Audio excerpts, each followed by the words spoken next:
Are you ready to stop the self-sabotage and create the life you desire? Well, in order for that to happen, you need to break free from the bad beliefs that are holding your success hostage.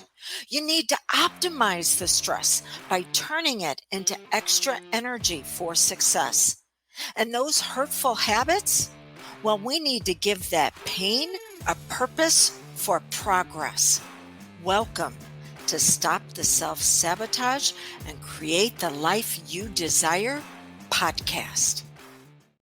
Have you heard this one? If I've cut you out of my life, it's probably because you gave me the scissors. Oh.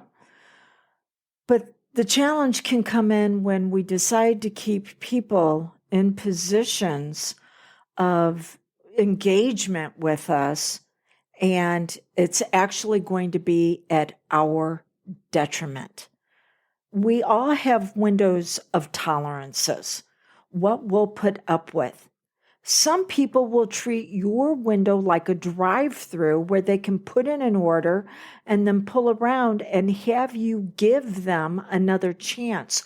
Why would we do that? Because we will see people through the eyes of our potential instead of what they're presenting us with.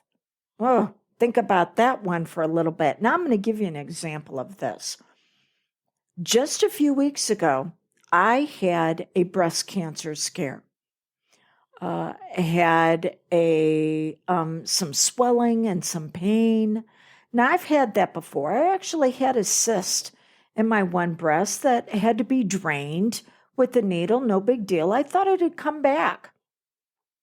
So after a few weeks of it not going away, I called and, it takes a little bit to get into the center for the diagnostic mammogram and ultrasound. And I knew something was up whenever they were doing extra takes on what was going on. And then they assigned me a nurse who said, okay, how quick can you come in for a biopsy? And I'm like, this was on a Friday.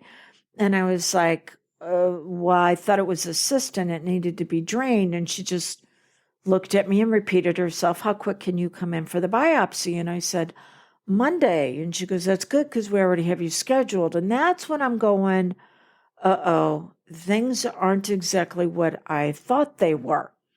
And after the discussion of what was going on and looking at my films and seeing that there was a 1/2-inch mass and the shadowing on it, and seeing that there was a 50 to 95% chance that it was cancer because of how the mass was presenting itself.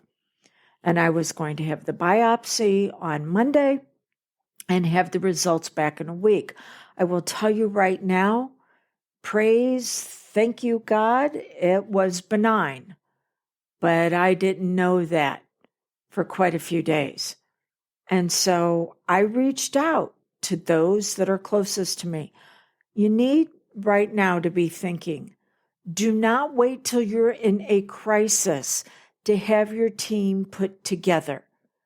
I have been working on establishing deeper relationships as well as relationships going further out. I go by the rule of 3 and 12. I have 3 very close to me that are part of 12 that's in my inner circle. And I have been really working on upgrading it.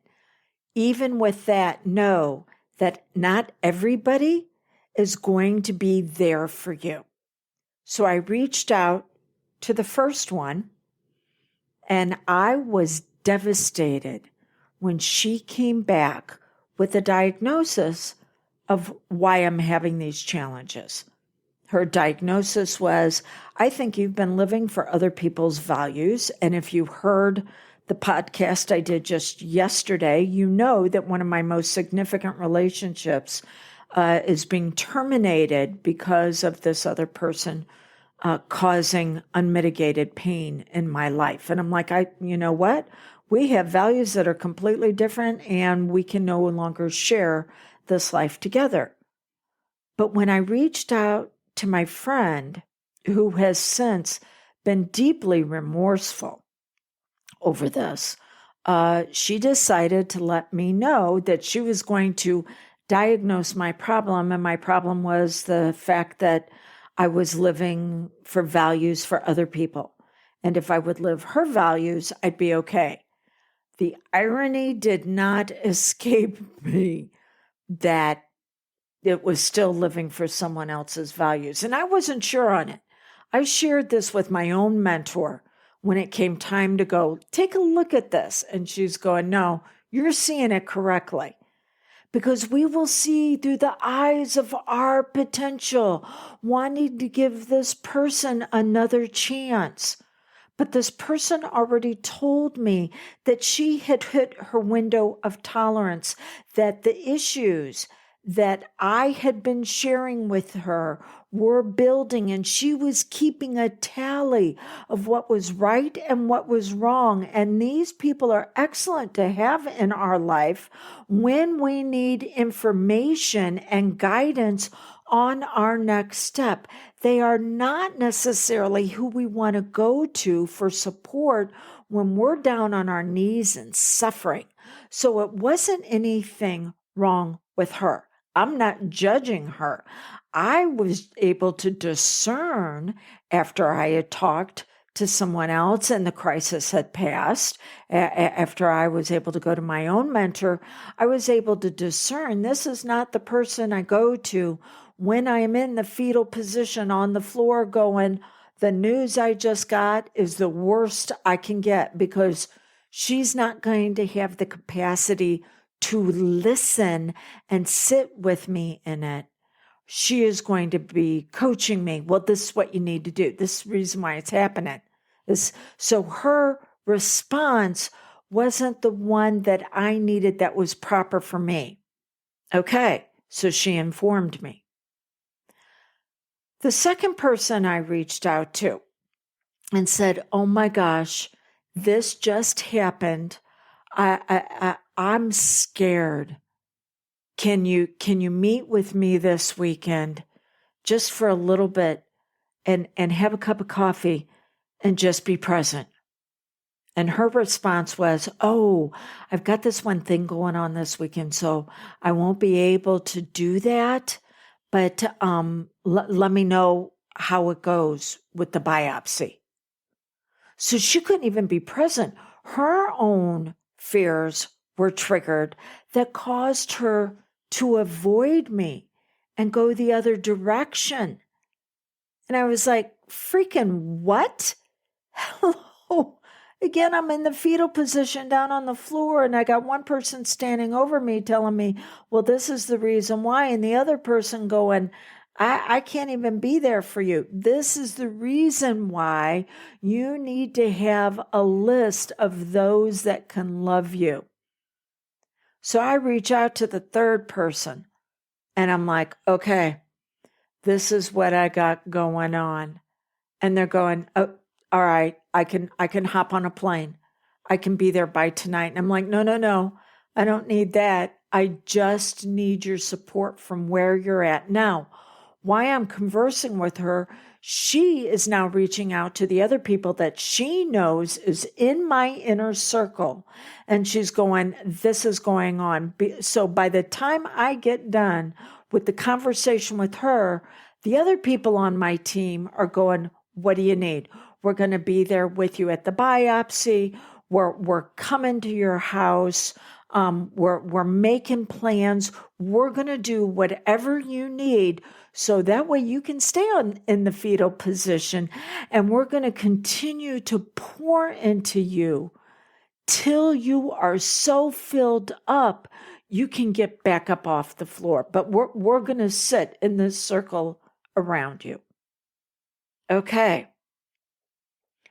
We all have a window of tolerance. I hit mine. I couldn't go any further with what was going on. I needed other people to be present, heart-centered, compassion, accepting, allowing me to reflect in my own way. I didn't need to be judged. I didn't need to be coached.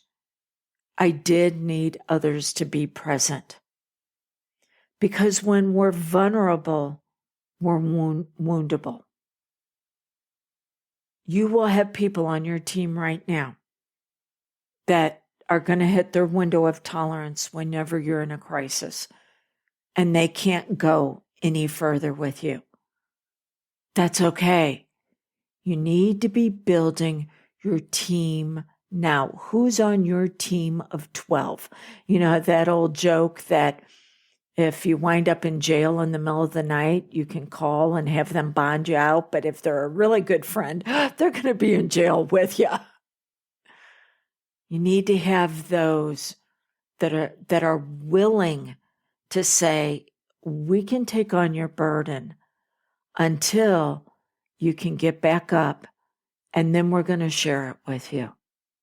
So start looking at building that team now. But if you've had to put up walls because you were vulnerable before and somebody wounded you, or if you've been shouldering your burdens all by your own all this time because other people just don't want to be present with you. You're the one that they turn to when there's a problem, but when you need it, they cannot be found. Well, then let's partner together in a way to where we actually bring out your wise woman, because what's happening is the wounded younger you keeps getting triggered. Well, what's on the other side of her is your wise woman. But until you create a sanctuary for the younger you to actually live and flourish in security, your wise woman will never be able to step into the place where you can reach out for assistance in a way where others can actually hear you and give you that help. So let's talk about how you can begin to create that inner sanctuary, because not everybody is going to be able to go with you. You need to start building your team now. 1-636-699-7791, or go to canhypnosishelpyou.com, and let's have a conversation where I will guarantee you will receive tips, tools, and techniques, whether you decide to work with me or not, tips, tools, and techniques on how to build the team that's going to value your brilliance, and they're going to help you discover even more of your life. Do not wait till you're in a crisis. Not everybody's going to be able to handle that crisis. Start building your inner circle now.